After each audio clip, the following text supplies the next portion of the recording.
When I was around 12, I had the one bedroom in the house that wasn't on the second floor. My parents' house was a high ranch, so when you entered the house, it split off to 2 floors. One half flight of stairs going upstairs and one downstairs.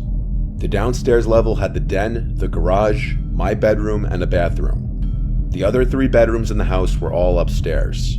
Since I grew up the oldest and the only boy in the house with 2 sisters, I got the room downstairs because it was the biggest and technically the coolest room. After I turned 10, my parents gave my twin bed to my little sister and I got a full-size bed, which was a bit of an upgrade because the room was big and could certainly fit a bigger bed.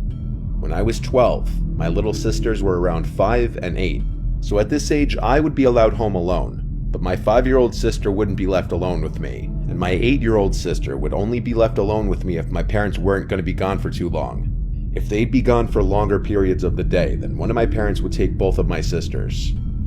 For this short period of time, I'd say like 3 nights in a row, maybe a little more, I was waking up in the middle of the night for no reason, and I'd have trouble falling back asleep. Considering I was 12 years old, I knew I shouldn't have been having sleeping problems at that age. I was sleeping with the fan on next to my bed because it was a hot couple of days in the middle of the summer, so I wasn't sure what exactly was waking me up considering the fan provided a steady white noise. One of these nights, I got up after waking up to refill my glass of water. I went to the bathroom right outside my bedroom, and as I was filling it up, I thought I heard something come from inside my room. I turned off the faucet and then listened, but now there was nothing, just the sound of the fan. I walked to the doorway in my bedroom, and I couldn't tell what it was, but something was creeping me out about my room now. I went upstairs to the living room and decided to sleep on the couch that night. I fell asleep eventually, but that same night, again, I woke up, this time to noises from the kitchen. I saw the glow of the light from the fridge and the sounds of someone rummaging through it. The way that floor was set up had the kitchen out of view from the couch in the living room. I couldn't see who was there. I heard the fridge door eventually shut, then footsteps walk away and downstairs. I was drowsy, and so I went back to sleep. I believe it was the next day that my mom was folding clothes in my room and she told me my room stunk and I needed to clean up whatever that smell was. I ignored her because I really didn't smell anything.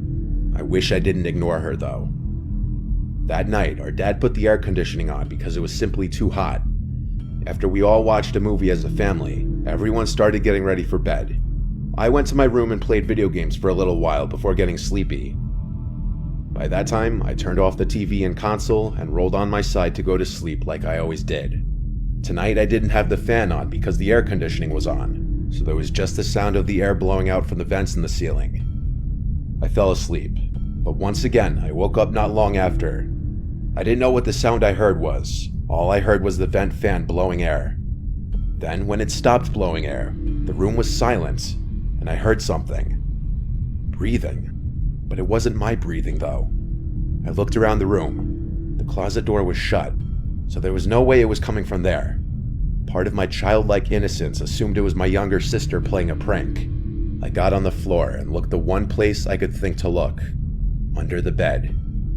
I lifted the little piece of cloth that dangles at the bottom of the bed, and there was a very large person laying underneath my bed on a pile of blankets. Their head was facing me, but their eyes were closed. I fell backwards and basically crab walked out of the room screaming, "Dad!" I heard my parents' door swing open and my parents yelling in concern. I pointed into my room and said under the bed, and my dad went and pulled out this very large, dirty-looking man. I remember my dad quite easily physically forcing the man outside as my mom called 911. I'm sure he went to jail for a while.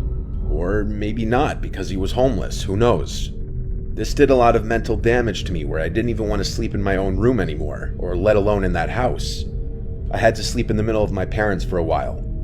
Then my dad installed security cameras all over the house. We threw out everything that was opened in the fridge because we had no idea what he put his mouth on in there. The fear of someone being under my bed stayed with me for a long time, years to come. We don't even know how long he was hiding under my bed. It could have been a few days. The smell, the person going through the fridge, the randomly waking up every night for a few days. Whether he meant harm or not, having someone hiding under your bed is every child's biggest nightmare.